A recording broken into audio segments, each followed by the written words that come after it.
हरे कृष्ण सबु श्रद्धालु भक्त मानू स्वागत करुच्ची विनम्र प्रणाम करुच्ची आज श्रीमद् भगवद गीता कार्यक्रम आरंभ करवा आसतु प्रेयर करवा। ओम अज्ञानतिमिरान्धस्य ज्ञानाञ्जनशलाकया चक्षुरुन्मीलितं येन तस्मै श्रीगुरवे नमः।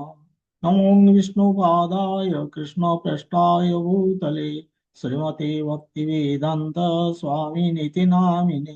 नमस्ते सारस्वती देवी गौरवाणी प्रचारिणे निर्विशेष शून्यवादी पाश्चात्य देशतारिणे। नमो महावदन्याय कृष्ण प्रेम प्रदायते कृष्णाय कृष्ण चैतन्य नामने गौरत्विषे नमः। हे कृष्ण करुणा सिंधु दीनबंधु जगत्पते गोपेश गोपिका कांत श्री राधा कांत नमस्तुते। तप्त कांचन गौरंगी राधे वृंदावनेश्वरी वृषभानुसुते देवी प्रणमामि हरिप्रिये। वाञ्छाकल्पतरुभ्यश्च कृपा सिन्धुभ्य एव च पतितानां पावनेभ्यो वैष्णवेवो नमो नमः। जय श्री कृष्ण चैतन्य प्रभु नित्यानंद श्री अद्वैत गदाधर श्रीवासादि गौर भक्त वृंद। हरे कृष्ण कृष्ण कृष्ण हरे हरे हरे राम राम राम हरे हरे। ओम नमो भगवते वासुदेवाय। ओम नमो भगवते वासुदेवाय। ओम नमो भगवते वासुदेवाय। हरे कृष्ण। आज आम नवा श्लोक 58।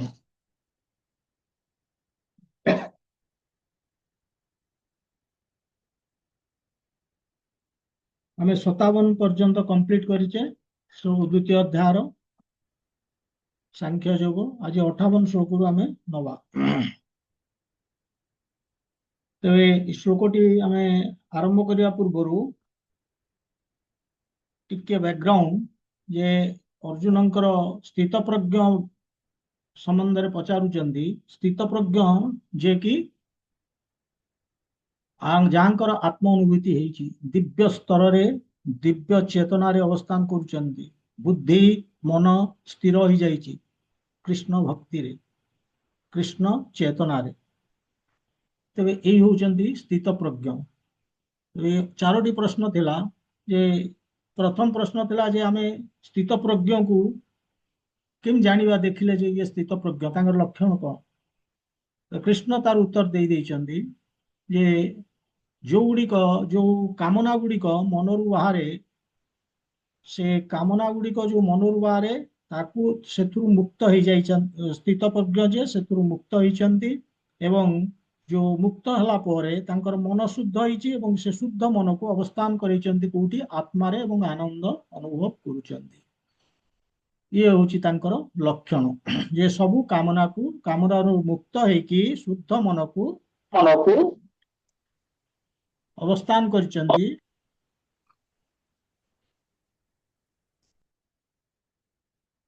आत्मारे। तो यही लक्षण कथा आंसर देले प्रथमे अर्जुन कृष्ण। एवं सेकंड प्रश्न थिला जे स्थित प्रज्ञ हाउ डज ही स्पीक। अर्थात बाह्य दुनिया रे विभिन्न परिस्थिति अछि भल मंद विभिन्न द्वंद्व अछि से सब केमिति मुकाबला करନ୍ତି। तो ताकू मध्य कृष्ण एक्सप्लेन कर सारी 56 और 57 नंबर श्लोक रे जे दुख बेले स्थित प्रज्ञ विचलित हुअन्ति नहीं। कारण से जानती ये तो कर्म फल ताकू भोगिबाकू पड़िबो। किंतु से भावती जे ये जो कर्म फल भगवान बहुत छोट आकार रे मते देइचंदी मु तो आहुरी बहुत बड़ दुख डिजर्व करुची ये भगवान कृपा। तो ये से फील करती दुख समय और सुख आसीगले से भावती जे ବିଭୋର ହେଇଯାଆନ୍ତିନି। ସେ ଭାବନ୍ତି ଯେ ଏଇ ସୁଖ ବା ଏ ଯୋଉ କମ୍ଫର୍ଟେବଲ ପୋଜିସନ ଭଗବାନ ମତେ ଦେଇଛନ୍ତି କେବଳ ତାଙ୍କର ସେବା କରିବା ପାଇଁ। ଯାହା ମତେ ଐଶ୍ୱର୍ଯ୍ୟ ଦଉଛନ୍ତି, ସୁଖ ଦଉଛନ୍ତି, ସବୁ ତାଙ୍କ ସେବାରେ ଲଗେଇବା ପାଇଁ। ଏଇଭଳି ଚିନ୍ତା କରୁଛି, ଫଳରେ ସେ ରାଗ, କ୍ରୋଧ ଏବଂ ଆସକ୍ତି ଏ ତିନୋଟିରୁ ସେ ମୁକ୍ତ ହେଇଯାଇଛନ୍ତି। ତ ମୁକ୍ତ ହେଇକି ସେ ବାହାର ଦୁନିଆ ସାଙ୍ଗରେ ଏଇଭଳି ବ୍ୟବହାର କରୁଛନ୍ତି। ଏବଂ ସେ ଭାବୁଛନ୍ତି ଯେ ଯୋଉ ଯୋଉ ଆନନ୍ଦ ବା ଯିଏ ପ୍ରଶଂସା କରୁଛି ବା ମୋର ଯିଏ ନିନ୍ଦା କରୁଛି, ସେ ଭାବନ୍ତି ଯେ ସେଥିରେ ସେ କିଛି ପ୍ରଭାବିତ ହୁଅନ୍ତିନି, କାରଣ ସେ ଶୁଣି ପାରନ୍ତିନି ତାକୁ। ନିଜର କର୍ମରେ ସେ ମଗ୍ନ ଥାନ୍ତି। କର୍ମ କଣ? ଭଗବାନଙ୍କର ସେବା, କୃଷ୍ଣ ଭକ୍ତିରେ ସେ ମଜି ଯାଇଥାନ୍ତି। ତେଣୁ କିଏ କଣ କହିଲା ନ କହିଲା ତାଙ୍କୁ ଶୁଭେନି। ତେଣୁ ସେ ତାର ପ୍ରଶଂସା ହଉ ବା ନିନ୍ଦା ହଉ, ତାର ପ୍ରଭାବ ନଥାଏ ତାଙ୍କ ଉପରେ। ତ ଏଇଭଳି ସେ ଡିଲ୍ କରୁଛନ୍ତି ବାହାର ଦୁନିଆର ଯୋଉ ପରିସ୍ଥିତି।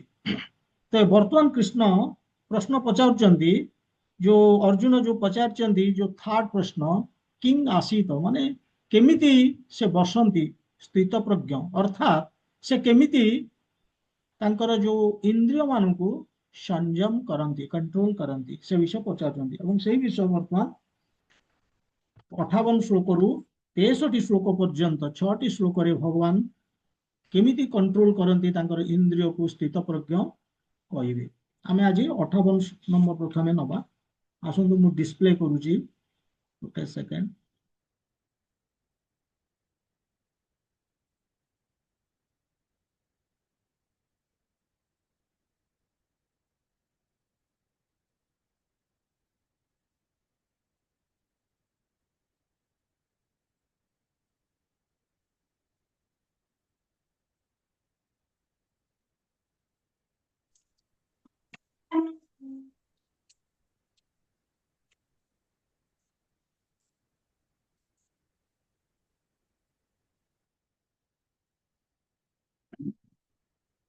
ଶ୍ଲୋକଟି ଏଇଭଳି, यदा संहरते चायं कुर्मङ्गानीव सर्वशः इन्द्रियाणीन्द्रियार्थेभ्य तस्य प्रज्ञा प्रतिष्ठिता।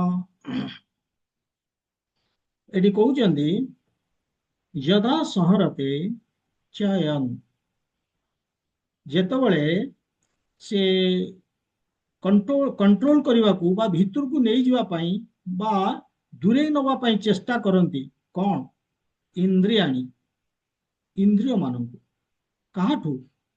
ଇନ୍ଦ୍ରିୟାଭ୍ୟ, ଇନ୍ଦ୍ରିୟାର୍ଥେଭ୍ୟ, ମାନେ ସେନ୍ସ ଅବଜେକ୍ଟସ୍, ଭୋଗ୍ୟ ବସ୍ତୁଠୁ ଇନ୍ଦ୍ରିୟ ମାନଙ୍କୁ ଦୂରେଇ ନେବା ପାଇଁ ଯିଏ ଚେଷ୍ଟା କରନ୍ତି। କେମିତି ଦୂରେଇ ନେବାକୁ ଚେଷ୍ଟା କରନ୍ତି? କୁର୍ମଙ୍ଗାନିବ ସର୍ବଶଃ। କୁର୍ମ ମାନେ କୁର୍ମ ମାନେ ଟର୍ଟୋଇଜ, କଚ୍ଛପ। କଚ୍ଛପ ଯେମିତି ତାଙ୍କର ସମସ୍ତ ଅଙ୍ଗକୁ ଭିତରକୁ ଗୋଡେଇକି ନେଇକି ଚାଲିଯାଏ, ଠିକ ସେଇଭଳି ଯିଏ ପ୍ରଜ୍ଞା ପ୍ରତିଷ୍ଠିତା, ଯାହାଙ୍କର ଜ୍ଞାନ ବୁଦ୍ଧି ସ୍ଥିର ହେଇଯାଇଛି, ମନ ସ୍ଥିର ହେଇଯାଇଛି କୃଷ୍ଣ ଭକ୍ତିରେ, ଅର୍ଥାତ୍ ଯିଏ ସ୍ଥିତ ପ୍ରଜ୍ଞ, ସେ କଣ କରନ୍ତି? କୁର୍ମ ଭଳି, ଏଇ ଯୋଉ କଚ୍ଛପ ଭଳି, ସେ ନିଜର ଇନ୍ଦ୍ରିୟ ମାନଙ୍କୁ ଇନ୍ଦ୍ରିୟ ଭୋଗ୍ୟ ବସ୍ତୁରୁ ଦୂରେଇ ନିଅନ୍ତି, ଭିତରକୁ ନେଇଯାଆନ୍ତି, ତାଙ୍କ ସେ କଣ୍ଟାକ୍ଟରେ ଆସିବାକୁ ଦିଅନ୍ତିନି। ଏଇଭଳି କହୁଛନ୍ତି କୃଷ୍ଣ। ତେବେ ଆମେ ୟାକୁ ଏକ୍ସପ୍ଲେନ କରିବା।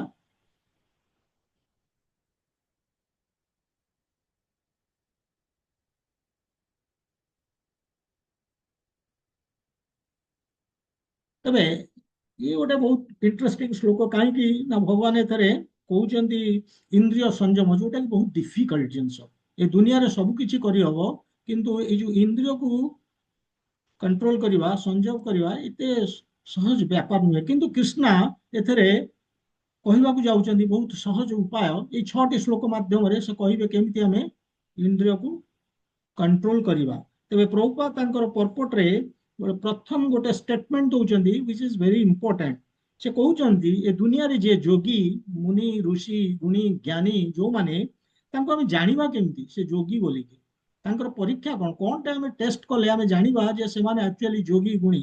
ତାର ଉତ୍ତରରେ ସେ ପର୍ପଟରେ ଲେଖୁଛନ୍ତି ଯେ ଯଦି ସେ ତାଙ୍କର ଇନ୍ଦ୍ରିୟକୁ ସଂଯମ କରିପାରିଛନ୍ତି ନିଜର ଇଚ୍ଛା ଅନୁସାରେ, ଆକର୍ଡିଂ ଟୁ ଦେୟାର ପ୍ଲାନ, ସେମାନେ ଯାହା ଯେତେବେଳେ ଇଚ୍ଛା କରୁଛନ୍ତି ଇନ୍ଦ୍ରିୟକୁ ସେମାନେ କଣ୍ଟ୍ରୋଲ କରିଦେଇ ପାରୁଛନ୍ତି, ତାହେଲେ ସେ ରିଅଲ ଯୋଗୀ। ଇଏ ହଉଛି ଯୋଗୀର ଟେଷ୍ଟ। ଯୋଗୀ ହଉ ମୁନି ଋଷି ଏମାନେ ଜ୍ଞାନୀ ଏମାନଙ୍କର,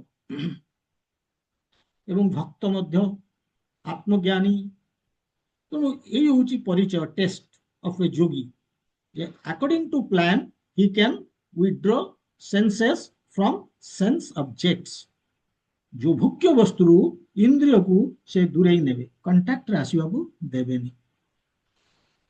ତେବେ ଆମେ ଦେଖିବା ଏ ଦୁନିଆରେ ଦୁଇଟି କ୍ୟାଟେଗୋରୀର ଲୋକ ଅଛନ୍ତି, ଦୁଇଟି କ୍ୟାଟେଗୋରୀ, ଗୋସ୍ୱାମୀ, ଗୋ ଦାସ। ଗୋ ଶବ୍ଦର ଅର୍ଥ ଗାଈ, ଗୋ ଶବ୍ଦର ଅର୍ଥ ଇନ୍ଦ୍ରିୟ। ତେଣୁ ଗୋସ୍ୱାମୀ ର ଅର୍ଥ ହଉଛି ଯେ ଇନ୍ଦ୍ରିୟ ମାନଙ୍କର ମାଷ୍ଟର, ସ୍ୱାମୀ। ତେବେ ଆମମାନେ ସମସ୍ତେ ଏ ଇନ୍ଦ୍ରିୟ ମାନଙ୍କର ମାଷ୍ଟର, ଯୋଉ ଆମର ଅଛି ପଞ୍ଚ ଇନ୍ଦ୍ରିୟ, ଯୋଉ ଜ୍ଞାନେନ୍ଦ୍ରିୟ, ଆମେ ତାର ମାଷ୍ଟର ହବା ଉଚିତ। କାହିଁକି ନା ଆମେ ହଉଛେ ସ୍ପିରିଟ ସୋ, ଚିତ୍କଣ। ବାକି ଯୋଉ ଶରୀର ଇନ୍ଦ୍ରିୟ ଏମାନେ ହଉଛନ୍ତି ଜଡ଼ ପଦାର୍ଥ। ଆମେ ଯଦି ଦେଖିବା ଆଗରେ ଭଗବାନ କୃଷ୍ଣ ଯାଇକି ଆଗରେ ଗୋଟେ ଶ୍ଲୋକରେ କହିବେ, ସେ ଏକ୍ସପ୍ଲେନ କରିବେ ଯେ ପୋଜିସନ କଣ, ଇନ୍ଦ୍ରିୟ ଶରୀର ଇନ୍ଦ୍ରିୟ ମନ ବୁଦ୍ଧି ଏମାନଙ୍କର ପୋଜିସନ କୋଉ ଭଳିଆ।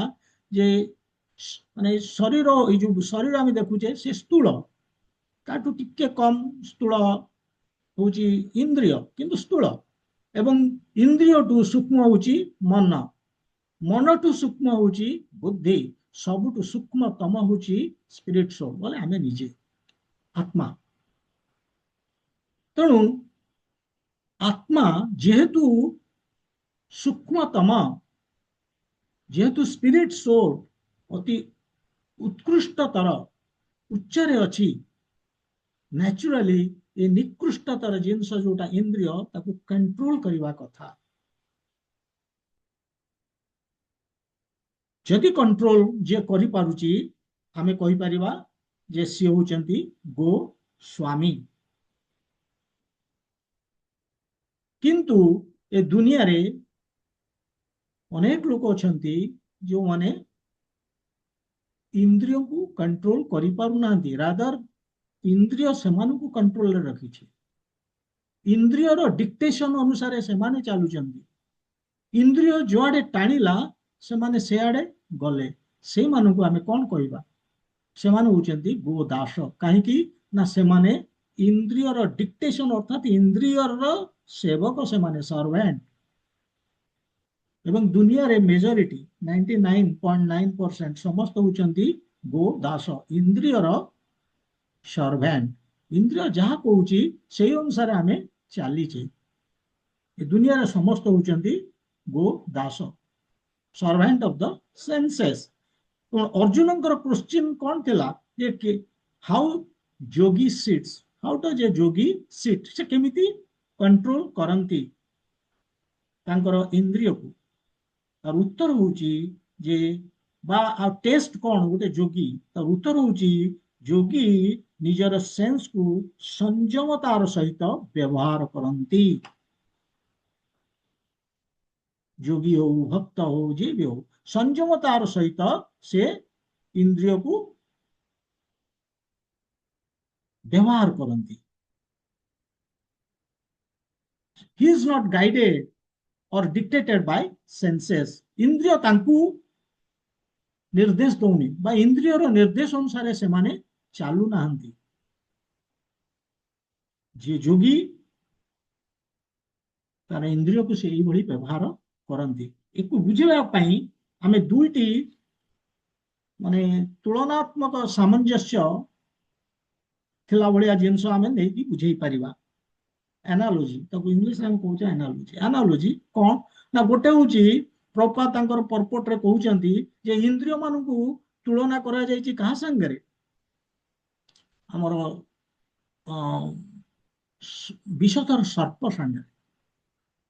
ବିଷଧର ସର୍ପ ଯେମିତି ସୁଯୋଗ ପାଇଲେ ଦଂଶନ କରିବ ଏବଂ ମାରିବ, ସେମିତି ଏ ଇନ୍ଦ୍ରିୟ ମାନେ ଏ ବିଷଧର ସର୍ପ ପରି ସୁଯୋଗ ପାଇଲେ ମାରନ୍ତି, ଦଂଶନ କରିବେ, ମାରିବେ। କାହାକୁ ମାରିବେ? ଆମର ଯୋଉ ଜୀବନର ସିଦ୍ଧି ଲାଭ କରିବାର ଯୋଉ ସୁଯୋଗ, ତାକୁ ମାରିଦେବେ। ଜୀବନର ସିଦ୍ଧି ଲାଭ କରିବାର ସିଦ୍ଧି କଣ? ସିଦ୍ଧି ହଉଛି ଯେ ଆମେ ଏଇ ଯୋଉ ଜନ୍ମ ମୃତ୍ୟୁକୁ ସମାପ୍ତ କରିବା, ଇଏ ହଉଛି ଆମ ଜୀବନର ଲକ୍ଷ୍ୟ। ଏବଂ ଭଗବାନଙ୍କ ପାଖକୁ ವಾಪସ ଯିବା, ଇଏ ହଉଛି ଜୀବନର ଲକ୍ଷ୍ୟ। ଇଏ ହଉଛି ସିଦ୍ଧି, ଆମ ଜୀବନର ସିଦ୍ଧି ପାଇବା। ଏଇ ହଉଛି ସିଦ୍ଧି, ଯଦି ଆମେ କରିପାରିଲେ।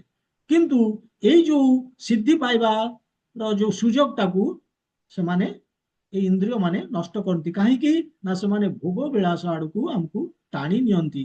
ଆଉ ଭୋଗ ବିଳାସ ଏବଂ ଭଗବାନଙ୍କ ପାଖକୁ ଯିବା ଦିଟା ଅପୋଜିଟ ଜିନିଷ। ତେଣୁ ୟାକୁ ବିଷଧର ସର୍ପ ସାଙ୍ଗରେ ତୁଳନା କରାଯାଇଛି। କୃଷ୍ଣ, ଭଗବାନ କୃଷ୍ଣ ଏଠି କଣ କରୁଛନ୍ତି ନା କୁର୍ମର ଉଦାହରଣ ଦେଇଛନ୍ତି। କଚ୍ଛପ, ଟର୍ଟୋଇଜ।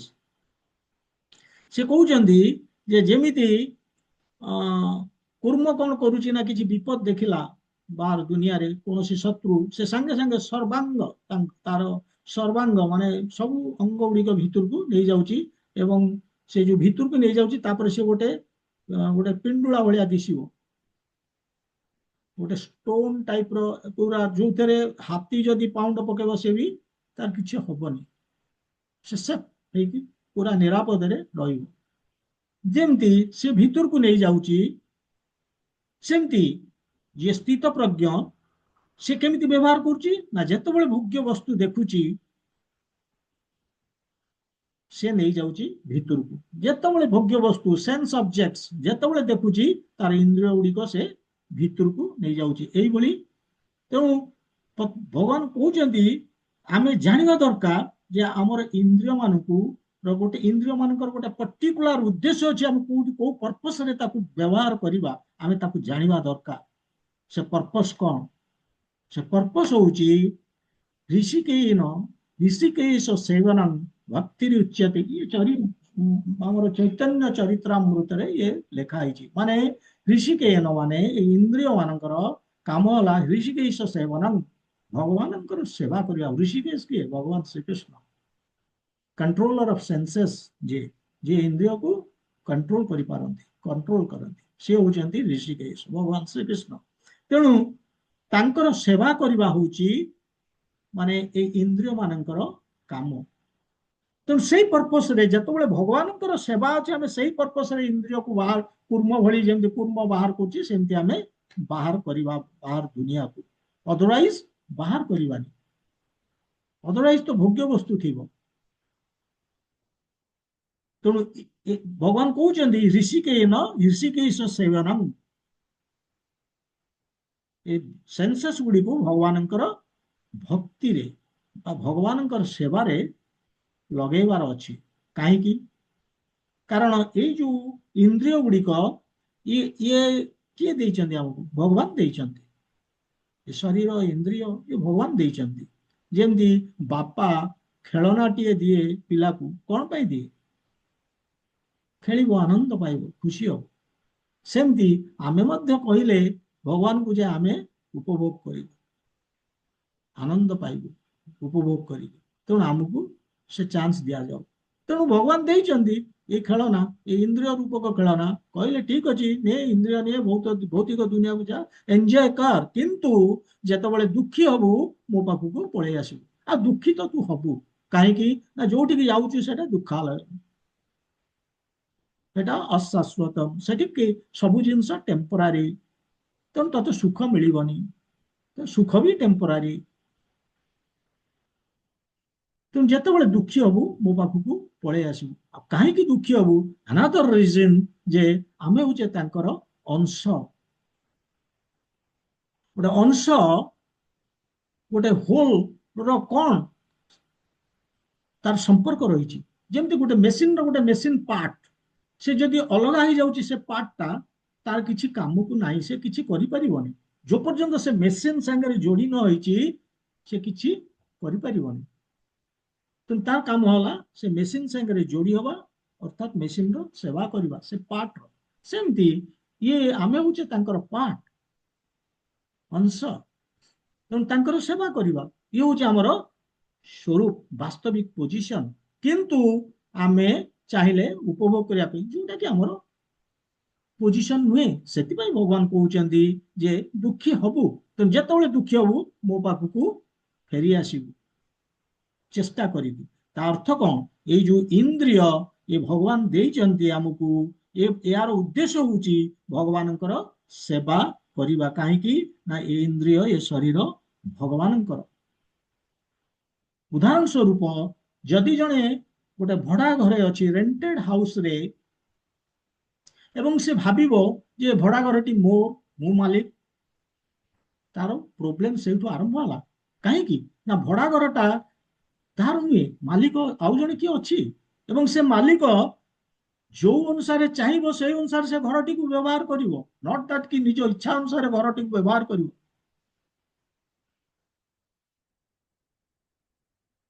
ଏବଂ ଭଡା ମଧ୍ୟ ଦବ, ଦିଟି ଜିନିଷ।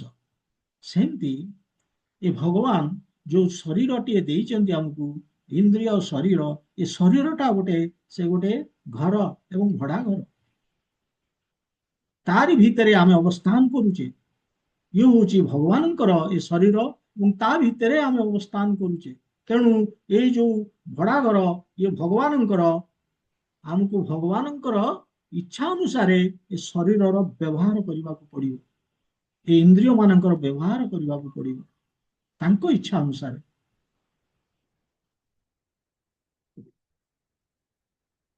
ଅର୍ଥାତ୍ ତାଙ୍କର ଇଚ୍ଛା କଣ? ତାଙ୍କର, ଯେହେତୁ ଆମର ପୋଜିସନ ହଉଛି ତାଙ୍କର ସେବା କରିବା, ତେଣୁ ଆମେ ତାଙ୍କର ସେବା କରିବା, ଇନ୍ଦ୍ରିୟ ମାନଙ୍କୁ ତାଙ୍କ ସେବାରେ ଲଗେଇବା।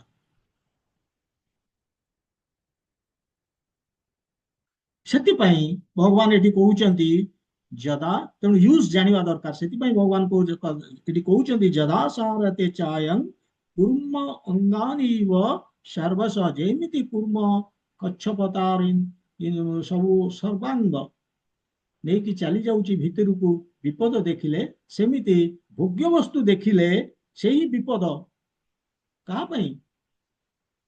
ସ୍ଥିତପ୍ରଜ୍ଞ ପାଇଁ ବା ଆମର ଯେକୌଣସି ଲୋକ ପାଇଁ ସେହି ବିପଦ ନେଇକି ଚାଲିଯିବ ଭିତରକୁ, ଅର୍ଥାତ୍ ଦୂରେଇ ଦବ ଭୋଗ୍ୟ ବସ୍ତୁରୁ ଇନ୍ଦ୍ରିୟ ମାନଙ୍କୁ। ସେଥିପାଇଁ ଭଗବାନ ଏଠି କହୁଛନ୍ତି।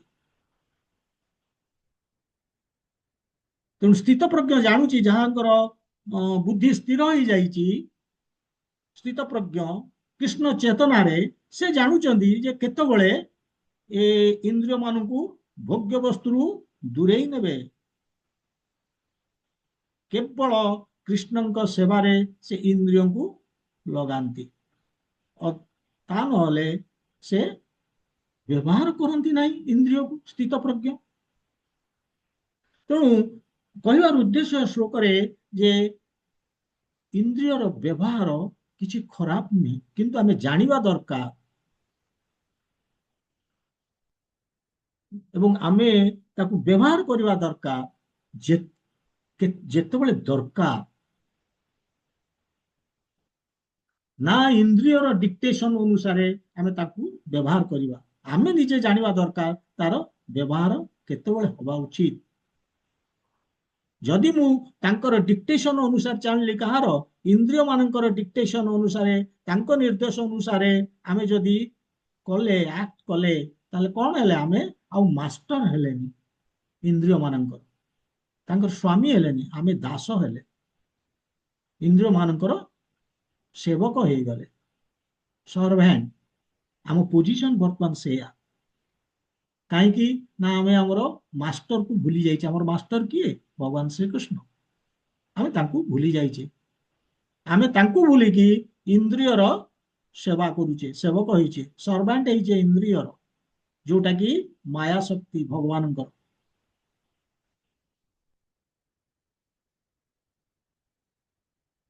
ଦେଖନ୍ତୁ ଅର୍ଜୁନ ଯେତେବେଳେ ଭଗବତ ଗୀତା ଶୁଣିଲେ ସେ କହିଲେ ଯେ ମୁଁ ଯୁଦ୍ଧ କରିବି, କିନ୍ତୁ ତା ପୂର୍ବରୁ କଣ ସେ କହୁଥିଲେ?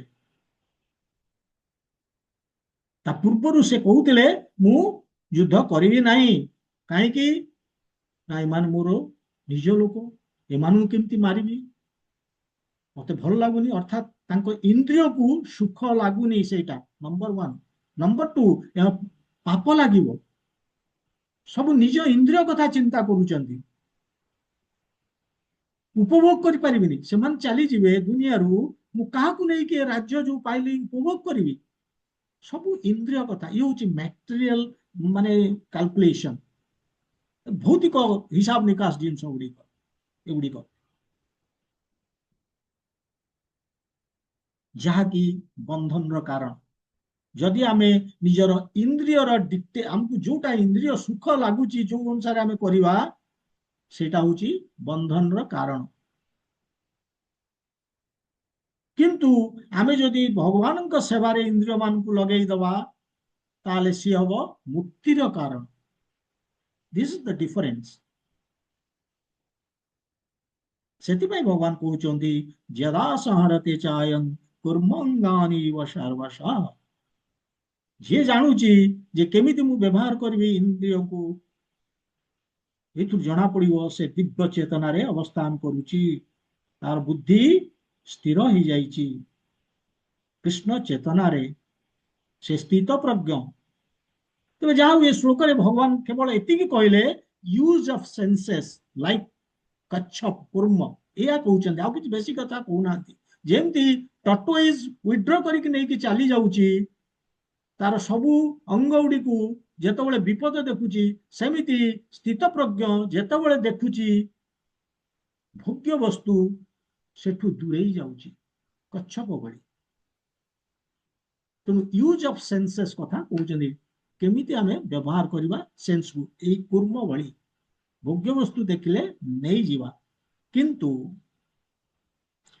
କଥା ଉଠୁଛି ଯେ ସ୍ଥିତ ପ୍ରଜ୍ଞ ମାନେ ଏଇ ଯୋଉ ଟଟୋଜି ସାଙ୍ଗରେ ତୁଳନା କରାଗଲା, କଚ୍ଛପ ବା ଏ ଯୋଉ ଟଟୋଇଜ, ଇଏ ସ୍ଥିତ ପ୍ରଜ୍ଞ ନୁହେଁ। କାହିଁକି ନା ସେ ତ ଭୟରେ ବା ବଳପୂର୍ବକ ଯୋଉ ଜିନିଷ କରାଯାଏ ସେଇଟା ସେ ସ୍ଥିତ ପ୍ରଜ୍ଞ ହୁଏନି। ଯିଏ ସ୍ଥିତ ପ୍ରଜ୍ଞ ସେ ଭୟରେ ବା ବଳପୂର୍ବକ ସେ କରୁନି, ସ୍ଥିତ ପ୍ରଜ୍ଞ। এই ବର୍ତ୍ତମାନ ନେକ୍ସଟ ଶ୍ଲୋକରେ ସେ କହିବେ ସେଇ କଥା କୃଷ୍ଣ, ଯେ ଯିଏ ଇନ୍ଦ୍ରିୟକୁ କଣ୍ଟ୍ରୋଲ କରୁଛି ସେ ସ୍ଥିତ ପ୍ରଜ୍ଞ ନୁହେଁ, ଯେ ସ୍ଥିତ ପ୍ରଜ୍ଞ ସେ ଇନ୍ଦ୍ରିୟକୁ କଣ୍ଟ୍ରୋଲ କରୁଛି। ହାଉ? ସେ ବର୍ତ୍ତମାନ ନେକ୍ସଟ ଶ୍ଲୋକରେ କହିବେ, ଆସନ୍ତୁ ଦେଖିବା।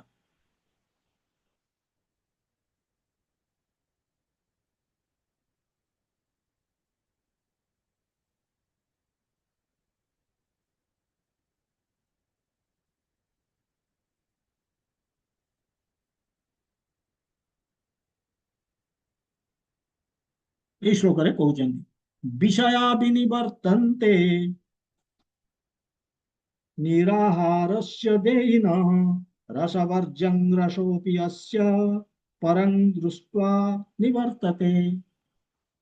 ବହୁତ, ଏଇଟା ଗୋଟେ ବହୁତ ମହତ୍ୱପୂର୍ଣ୍ଣ ଶ୍ଲୋକ। ନେକ୍ସଟ ଷ୍ଟେପ କେମିତି କଣ୍ଟ୍ରୋଲ କରିବା, ପ୍ରଥମେ ଖାଲି କହିଲେ use of senses like a tortoise uses his senses.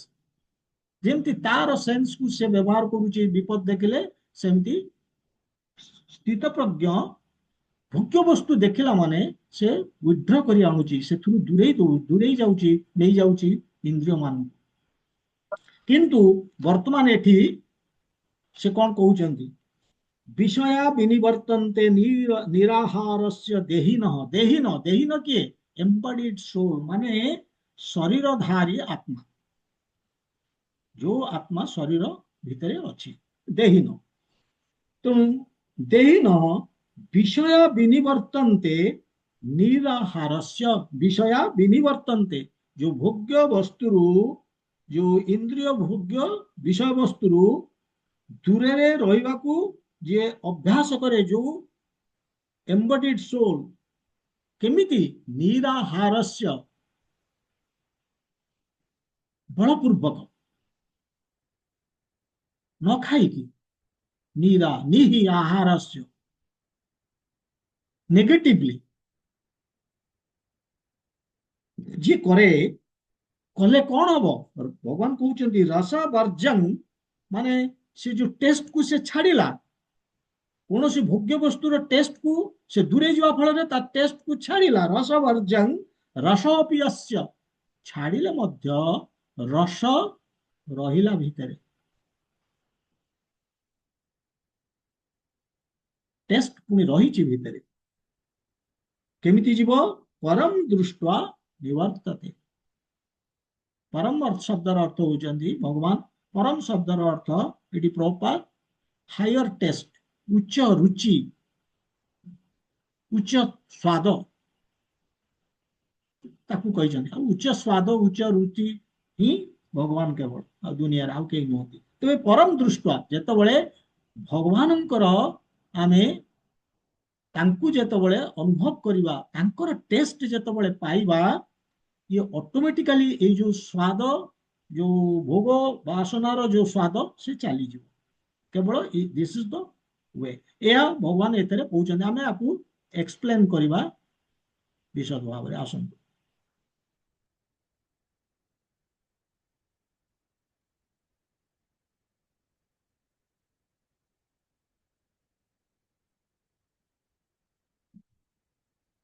तबे एठी प्रथम जिंस से कहउछन्ती विषया विनिवर्तन्ते निराहार निराहारस्य निहि आहारस्य माने जो जड़े धर कह जे ठीक अच्छी मु ए कामटी करिबेनी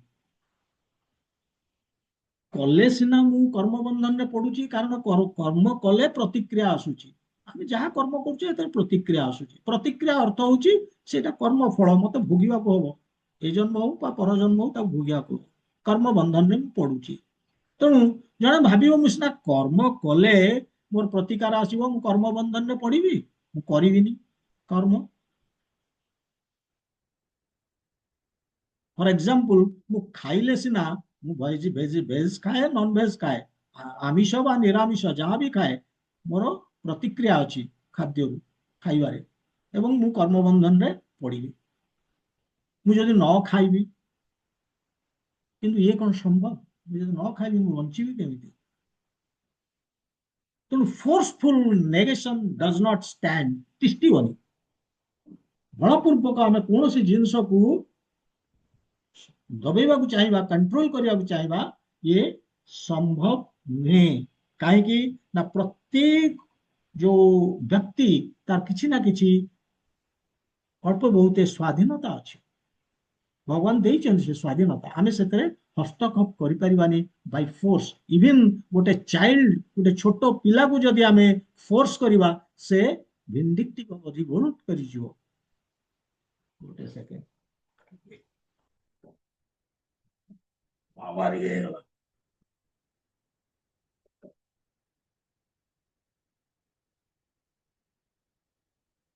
चाइल्ड छोट पिलाटे ताकू जदि आम बलपूर्वक किसी करने को कहवा फोर्स करवा से रिवोल्ट कर तेणु बाय फोर्स और negation we cannot control our senses करि परिबानी हम इंद्रिय मान को कंट्रोल करि परिबानी बलपूर्वक सेति पई भगवान कहउचंदी नेक्स्ट स्टेप रे हम बुझे दउचंदी काहे करि परिबानी रस वर्जं रस अपियस्य मु सेई स्वादटा को छाड़ीतिले मध्य मो भितरे जो स्वाद अर्थात मो आगु गोटे जिनस टेस्ट करी से टेस्टटा मोर अच्छी मु रसगोला खाइची माने रसगोलार टेस्टटा मु जानिची सो मो भितरे छुपिकी अच्छी से जाइनी रस वर्जन रस पियस्य छाड़िले मध्य से टेस्टटा भितरे अच्छी फॉर एग्जांपल जने लोक तांकू डॉक्टर कहते जे केते गुडे जिनस डूज डोंट्स କରିବ କରିବନି କରିବନି ଭିତରେ ଧରନ୍ତୁ ସେ ମନା କରିଛନ୍ତି ଏଇ ଖାଦ୍ୟ ଖାଇବେନି, ଟାଇଫଏଡ ପେସେଣ୍ଟ, ତାଙ୍କୁ କହୁଛନ୍ତି କିଛି ସଲିଡ ଖାଇବନି, ଯାହା ଖାଇବ ଲିକ୍ୱିଡ ଖାଇବ, କିନ୍ତୁ ସେଇ ଯୋଉ ଯାହାକୁ କହିଛନ୍ତି ତାର ଜଣେ ଭାଇ ତା ସାମ୍ନାରେ ବ୍ରେଡ ଖାଉଛି, ସେ ଯେତେବେଳେ ବ୍ରେଡ ଖାଉଛି ସେ ଭାବୁଛି ମୁଁ ବି ଟିକେ ଏମିତି ବ୍ରେଡ ଖାଆନ୍ତି, କାହିଁ ଭାବିଲା ବୋଲେ ସେ ବ୍ରେଡଟା ସେ ଆଗରୁ ଖାଇଛି, ତା ଟେଷ୍ଟ କଣ ସେ ଜାଣିଛି ଏବଂ ସେ ଟେଷ୍ଟଟା ତା ଭିତରେ ଅଛି, ସେ ଯାଇନି, ସେ test still within himself and he has a tendency for eating that thing, ତାର ଗୋଟେ ଟେଣ୍ଡେନ୍ସି, ତାର ପ୍ରବୃତ୍ତି ଅଟୋମେଟିକ ଇଣ୍ଟରନାଲ ସେଟା ସେ ବାହାରୁଛି ସେ ଟେଷ୍ଟ କରିବା ପାଇଁ। ସେଥିପାଇଁ ଭଗବାନ କହୁଛନ୍ତି ସ୍ୱାଦଟାକୁ ଛାଡିଥିଲେ ମଧ୍ୟ ବଳପୂର୍ବକ ସେ ସ୍ୱାଦ ଆମ ଭିତରୁ ଚାଲି ଯାଇନଥାଏ। ଯଦି ଜଣେ ଫୋର୍ସିବଲି ତାର କଣ୍ଟ୍ରୋଲ କରିବାକୁ ଚାହିଁବ ତାର ଇନ୍ଦ୍ରିୟ ଭୋଗକୁ, ଯୋଉ ଇନ୍ଦ୍ରିୟ ଭୋଗରେ ଲଗେଇବନି, କଣ୍ଟ୍ରୋଲ କରିବାକୁ ଚାହିଁବ, ସେଇଟା ବେଶୀ ଦିନ ଲାଷ୍ଟିଂ କରିବନି, ସେ ପୁଣି ଶିକାର ହେଇଯିବ ଇନ୍ଦ୍ରିୟ ଭୋଗ। ବହୁତ ଏକ୍ସାମ୍ପଲ ଅଛି। ଫାଷ୍ଟ ଏକ୍ସାମ୍ପଲ ହଉଛନ୍ତି ବିଶ୍ୱାମିତ୍ର। ବିଶ୍ୱାମିତ୍ର ସେ କ୍ଷତ୍ରିୟ ବଂଶର ଜଣେ ବହୁତ ବଡ଼ ରାଜା ଥିଲେ, ପ୍ରତାପୀ, ବହୁତ ପାୱାରଫୁଲ ରାଜା ଥିଲେ, କିନ୍ତୁ ସେ ଗୋଟେ ପଏଣ୍ଟ ଅଫ ଟାଇମରେ ରିଅଲାଇଜ କଲେ ଯେ ଏଇ ଯୋଉ ଭୌତିକ ପାୱାର ମୋ ପାଖରେ ଅଛି, ଏଇ ଯୋଉ ଐଶ୍ୱର୍ଯ୍ୟ ମୋ ପାଖରେ ଅଛି, ଏ ରାଜ୍ୟ, ଏ ସାମ୍ରାଜ୍ୟ, ଏଇ ସବୁର ଶକ୍ତି ଯାହା ଇଏ ଆଧ୍ୟାତ୍ମିକ ଶକ୍ତି ଆଗରେ କିଛି ନୁହଁ। ସେ ଫିଲ୍ କଲେ ଯେ ଆଧ୍ୟାତ୍ମିକ ଶକ୍ତି ମୋର ପାୱାରଫୁଲ, ତେଣୁ ତାଙ୍କର ଇଚ୍ଛା ହେଇଛି, ବଡ଼ ଏକ୍ଜିଟିଆ ଲୋକ, ତେଣୁ ତାଙ୍କର ଇଚ୍ଛା ହେଇଛି ସେ ଏଇ ଆଧ୍ୟାତ୍ମିକ ଶକ୍ତିକୁ ହାସଲ କରିବା ପାଇଁ, ତେଣୁ ସେ ଯୋଗ ଆରମ୍ଭ କଲେ। ଯେତେବେଳେ ଯୋଗରେ ଅଛନ୍ତି ଏବଂ କଠୋର ତପସ୍ୟା କରୁଛନ୍ତି, ସେତେବେଳେ ଇନ୍ଦ୍ର ଦେବତା ଜାଣିପାରିଲେ ଏବଂ ଇନ୍ଦ୍ର ଦେବତା ସବୁବେଳେ ଆଶଙ୍କା କରନ୍ତି କେହି ଯଦି ତପସ୍ୟା କରୁଛନ୍ତି କାଳେ ସେ ମୋ ପୋଜିସନଟା ମାଗିଦେବେ କି ଭଗବାନଙ୍କୁ, ତପସ୍ୟା ସକ୍ସେସଫୁଲ ହେଇଗଲେ ତାଙ୍କ ପୋଜିସନ ପଳେଇବ, ସେଥିପାଇଁ ସେ ବିଶ୍ୱାମିତ୍ରଙ୍କୁ ଡିଷ୍ଟର୍ବ କରିବାକୁ ଚେଷ୍ଟା କରିଛନ୍ତି ତାଙ୍କ ତପସ୍ୟା ଭଙ୍ଗ କରିବା ପାଇଁ। କଣ ନା ସେ ଜାଣୁଛନ୍ତି ଏ ଦୁନିଆରେ ଯଦି ଗୋଟେ ପୁରୁଷ ଆଉ ସ୍ତ୍ରୀ ର ଆଟ୍ରାକ୍ସନଟା ହଉଛି ସବୁଠୁ ମୋଷ୍ଟ ଇମ୍ପୋର୍ଟାଣ୍ଟ। ଯଦି ପୁରୁଷ ସ୍ତ୍ରୀର ବନ୍ଧନ ଅଛି, ଆଟ୍ରାକ୍ସନ ଅଛି, କୋଉଥିପାଇଁ? Sexual life.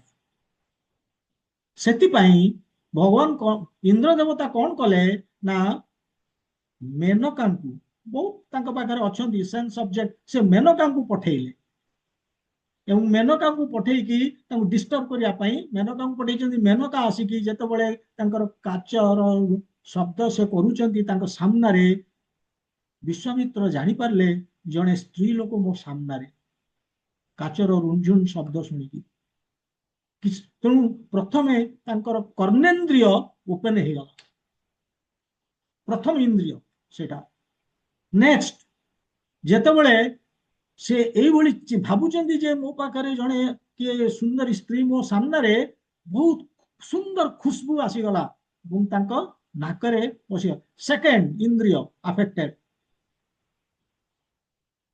ଏବଂ ସେ ସିଓର ହେଇଗଲେ ଯେ ଜଣେ ସୁନ୍ଦରୀ ସ୍ତ୍ରୀ, ଏ ଦିବ୍ୟ ସ୍ତ୍ରୀ କିଏ ଜଣେ ମୋ ସାମ୍ନାରେ। ତେଣୁ ଇଚ୍ଛା ହେଲା ଦେଖିବା ପାଇଁ, ଆଖି ଖୋଲିଲା, ତୃତୀୟ ଇନ୍ଦ୍ରିୟ ଖୋଲିଗଲା। ମାନେ କେମିତି ଇନ୍ଦ୍ରିୟ ଆସ୍ତେ ଆସ୍ତେ ଆଫେକ୍ଟେଡ ହଉଛି।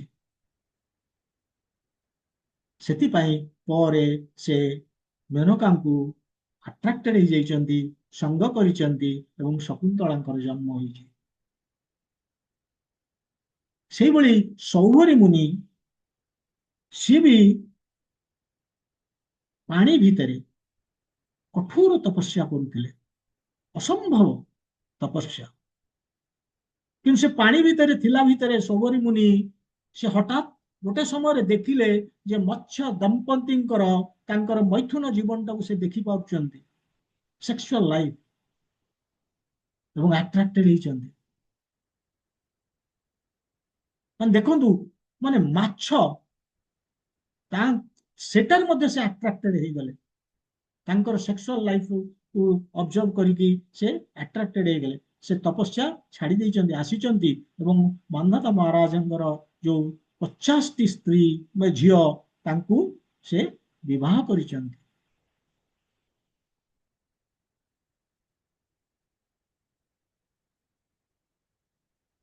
ଆର କହିବାର ଅର୍ଥ କଣ? କହିବାର ଅର୍ଥ ହଉଛି ଯେ ଏମାନେ ସବୁ ହଉଛନ୍ତି ମହାନ ଯୋଗୀ, ଜ୍ଞାନୀ, ଗୁଣୀ, ଋଷି, ଏଇ ଟାଇପର ଏମାନେ, କିନ୍ତୁ ତାଙ୍କ ଭିତରେ ଯୋଉ ସେକ୍ସ ଲାଇଫ ପାଇଁ ଇଚ୍ଛାଟା ମରିନି। ଯଦିଓ ସେମାନେ କଠୋର ତପସ୍ୟା କରୁଥିଲେ, ସେ ଇଚ୍ଛାଟା ମରିନି, ଇଚ୍ଛା ଦବି ଯାଇନି, ତାକୁ ସେ ଜବରଦସ୍ତ ଦବେଇକି ରଖିଥିଲେ। ଯେତେବେଳେ ପାରିପାର୍ଶ୍ୱିକ ଅବସ୍ଥା ଆସୁଛି ସେତେବେଳେ ସେ ଇଚ୍ଛା ଜାହିର ହଉଛି, ମାନେ ସେ ଇଚ୍ଛା ୱିଲିଂନେସ ରେ କନଭର୍ଟ ହେଇଯାଉଛି। ସେ ଆଉ ଦବେଇକି ତାକୁ ରଖି ପାରୁନାହାନ୍ତି, କଣ୍ଟ୍ରୋଲ କରିପାରୁନାହାନ୍ତି।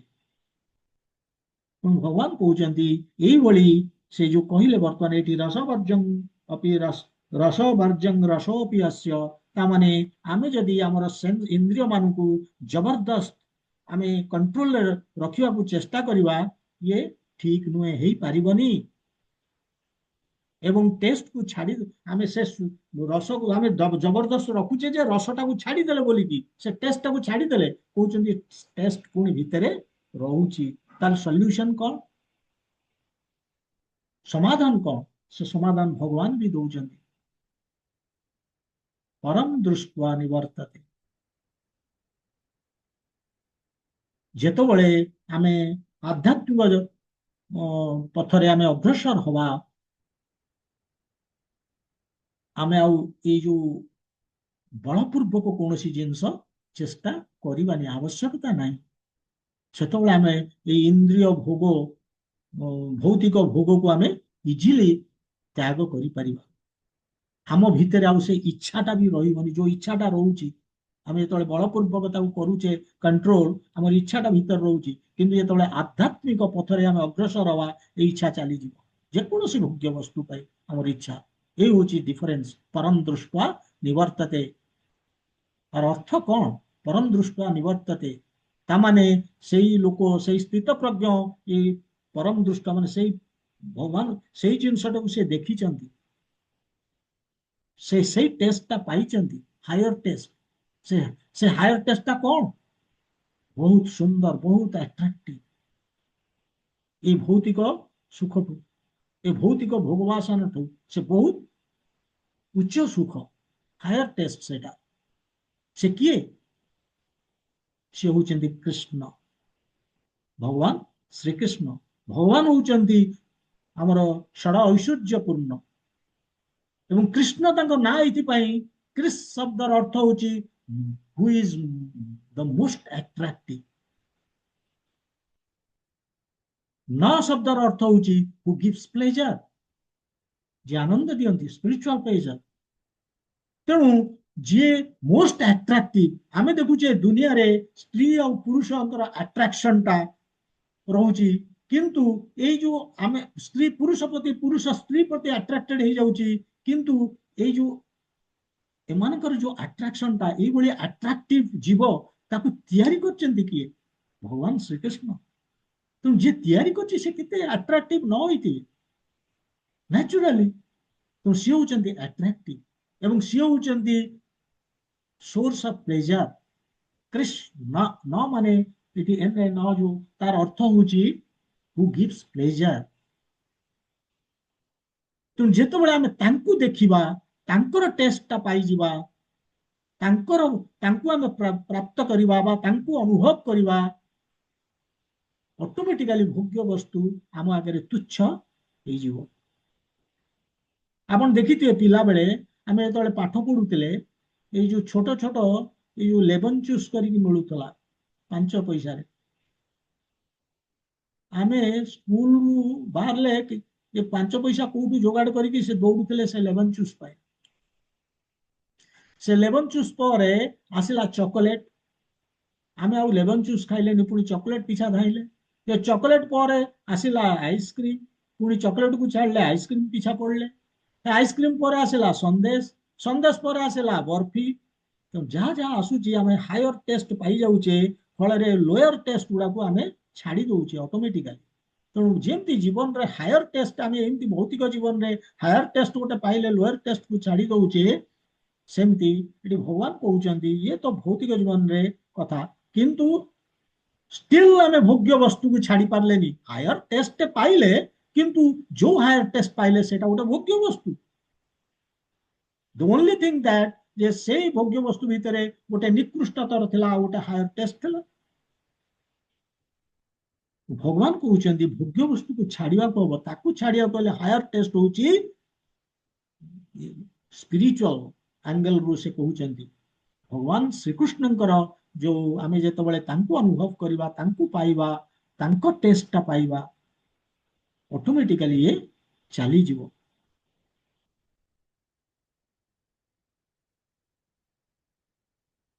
तबे क्वेश्चन उठुची बर्तमान प्रश्न उठुची टाइम हाँ ये सिना जे कृष्ण रस को पाई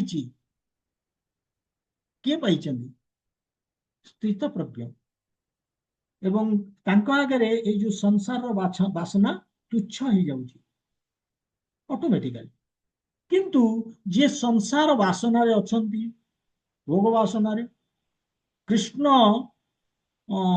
रस को तांकर प्राप्त हेनी पाई ना पर्यंत किंतु प्रयास करचंती इंद्रिय को संयम करबा पाई व्हाट अबाउट हिम तांको विषय रे कौन जे इंद्रिय को संयम करने को चेष्टा करुचंती किंतु कृष्ण तांको प्राप्त हेनी कृष्ण रस तांको मिलिनी स्टिल संसार वासना रे से अछंती तांको विषय कौन से जिनसर उत्तर नेक्स्ट श्लोक रे भगवान देवे तो आज समय आम ये रहा हरे कृष्ण ग्रंथराज श्रीमद भगवद गीता की जय श्रीला प्रभुपाद की जय गौर भक्त वृंद की जय हरे कृष्ण